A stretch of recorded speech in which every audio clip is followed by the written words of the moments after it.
நம்ம இன்னைக்கு ப்ரான்ஸ் வச்சு ஒரு சைட் டிஷ் செய்ய போகிறோம் ஃப்ரெண்ட்ஸ். நம்ம மகில்ஸ் கிச்சனில் அதுக்கு முதல் தேவையான பொருட்கள் பார்த்துக்கலாம். ப்ரான்ஸ் எடுத்து வச்சுருக்கேன். அதுக்கு வந்து மிக்ஸ் பண்ணுறதுக்கு வந்து நம்ம வந்து மேரினேஷன் பண்ண போகிறோம். ஃபஸ்ட்டு அதுக்கு நான் இஞ்சி பூண்டு விழுது, மல்லித்தூள், வத்தல் தூள், மஞ்சள் தூள்,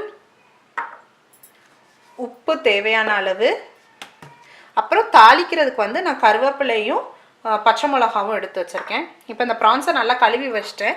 இதில் வந்து நான் இப்போ வந்து கொஞ்சம் 1/4 டீஸ்பூனுக்கு மேலவே வந்து நான் மஞ்சள் தூள் சேர்த்துக்கிறேன். அது கூட வந்து ஒரு டீஸ்பூனுக்கு சில்லி பவுடர் சேர்த்துக்கிறேன். அப்புறம் மல்லித்தூள் வந்து ஒரு 1.5 சேர்த்துக்கிறேன். அதுக்கப்புறம் இது கூட வந்து இஞ்சி பூண்டு விழுதும் வந்து நான் சேர்த்துக்கிறேன்.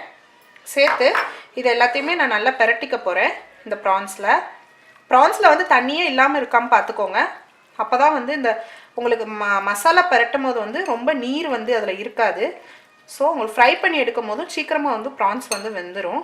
ரொம்ப நேரம் இல்லாட்டி வேக வைக்கிற மாதிரி இருக்கும். அப்படின்றப்போ உங்களுக்கு என்ன ஆகும்னா ப்ரான்ஸ் வந்து வழுத்துட்டு போயிடும். அதனால தான் சொல்கிறேன். இப்போ நல்லா க்ளீன் பண்ணியாச்சு, நல்லா மேரினேட் பண்ணியாச்சு. இப்போ இதை வந்து ஒரு 15 மினிட்ஸ் கழிச்சு எப்படி ஃப்ரை பண்ணி எடுக்கலாம்னு பார்க்கலாம் ஃப்ரெண்ட்ஸ். இப்போ நம்ம ப்ரான்ஸ்க்கு வந்து மேரினேட் பண்ணி வச்சுருக்கோம் ஒரு 15 மினிட்ஸை. இப்போ நம்ம அதை எப்படி ஃப்ரை பண்ணி எடுக்கிறதுன்னு பார்த்துடலாம். அதுக்கு நான் இப்போ இன்றைக்கி ஒரு ஃப்ரைங் பேன் எடுத்திருக்கேன். அந்த ஃப்ரைங் பேனில் வந்து நான் வந்து ஒரு 3 டேபிள் ஸ்பூன் அளவுக்கு எண்ணெய் விட்டுக்கிறேன். எண்ணெய் விட்டுட்டேன். இப்போ எண்ணெய் கொஞ்சம் காஞ்ச உடனே அதில் வந்து நான் நிறையா கருவேப்பிலை சேர்த்துக்கிறேன். இந்த ரெசிபிக்கு நீங்கள் நிறையா கருவேப்பிலை சேர்த்துட்டிங்கன்னா ரொம்ப டேஸ்ட்டாக இருக்கும். அதனால் நான் கொஞ்சம் கூடுதலாக கருவேப்பிலை சேர்த்துக்கிறேன்.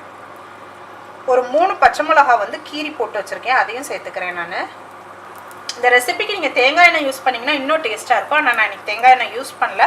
நான் வந்து எப்பயும் யூஸ் பண்ணுற ஆயில் தான் வந்து யூஸ் பண்ணிக்கிறேன். இப்போ இது எல்லாமே கொஞ்சம் பொரிஞ்சிட்டு இந்த நேரத்தில் வந்து நம்ம மேரினேட் பண்ணி வச்சுருக்கோம்ல ப்ரான்ஸு, அதை வந்து நம்ம இதோட சேர்த்துக்கலாம்.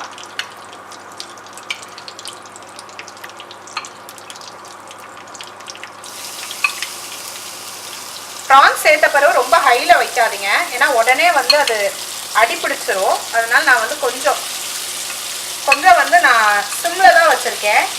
இப்போ ப்ரான்ஸ் எல்லாமே சேர்த்தாச்சு. நம்ம இப்போ அது வந்து கொஞ்சம் நேரம் நம்ம வந்து வேக விடலாம். அதுக்கு வந்து அதில் உள்ள தண்ணி எல்லாமே இப்போ வந்துக்கிட்டு இருக்கு. அதுக்கப்புறம் அதை அப்படியே சிம்லேயே போட்டு வதக்கி எடுங்க. இந்த தண்ணி இப்போ தண்ணி எல்லாமே வத்திருச்சு ஃப்ரெண்ட்ஸ். ப்ரான்ஸில் உள்ளது மசாலாவும் நல்லாவே ப்ரான்ஸ்லேயே கோட்டாயிருக்கு. ஸோ இப்போ வந்து இன்னும் கொஞ்சம் வந்து நம்ம ஃப்ரை பண்ண விடலாம். ஓரளவுக்கு இப்போ ப்ரௌனிஷ் டின்ஸ் எல்லாமே வர ஆரம்பிச்சிட்டு ப்ரான்ஸில் நம்ம இன்னும் ஒரு 2 மினிட்ஸில் இதை வந்து நம்ம சர்வ் பண்ணிடலாம். பார்த்தீங்களா அந்த ப்ரௌனிஷ் டின்ஸ் எல்லாம் தெரியுதா ப்ரான்ஸ் ஃப்ரையில்? ஸோ நம்ம இப்போ வந்து இதை வந்து சர்விங்க்கு வந்து நம்ம மாற்றிடலாம். நம்ம ப்ரான்ஸ் ஃப்ரை ரெடி ஆகிட்டு ஃப்ரெண்ட்ஸ். இதை வந்து நீங்கள் ஃப்ரைட் ரைஸ், சப்பாத்தீஸ் எது கூட வச்சு சாப்பிட்டாலும் நல்லாயிருக்கும். சப்பாத்தீஸ்குள்ளே வச்சு சாப்பிட்றீங்கன்னா ஒரு ரோல் மாதிரி வச்சு சாப்பிடுங்க, அது ரொம்ப டேஸ்ட்டாக இருக்கும். Okay friends, bye. See you with another recipe. Take care.